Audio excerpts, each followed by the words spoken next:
Y'all already know the vibes. Come with me to get my hair done in Lagos, Nigeria. Dirty December is here, but I want to talk about these braid prices because I know the discourse is coming, diaspora words are coming, but not that. I want to actually have a productive conversation about traveling ethically, so let's talk about it. Braid debacle always happens every year, so what are we doing about the braid prices? I've been thinking about some things: inflation, prices, and how we're navigating beauty rituals when we go back home. Like, you land, and what usually costs like $300 back home is like $30 here.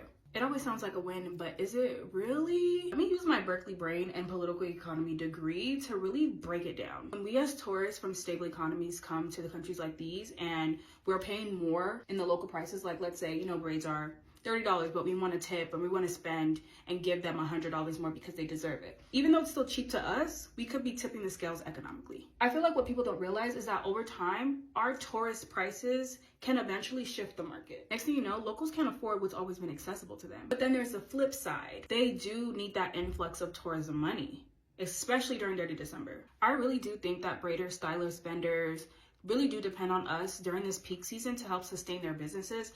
But where's the balance? That's what I'm really trying to figure out. As much as I've studied this, I don't know the answer. Like, are we helping them sustain their livelihoods, or are we disrupting local markets? Is tipping heavily for beauty service like braids a kindness, or are we creating unsustainable expectations? Should there be a clear tourist rate, or should we just leave it as is? Now, I don't have all the answers, especially as inflation is rising both at home and abroad, but I do know this. I think we need to approach Dirty December with a lot more awareness. Obviously, let's support as much as we can, but let's also respect local economies and communities. This is a much more bigger structural governmental problem. But on an individual basis, like, how can we travel more ethically around these times so that we're not causing so much harm to like local communities? Like, I really want to know. Let me know in the comments what you guys think.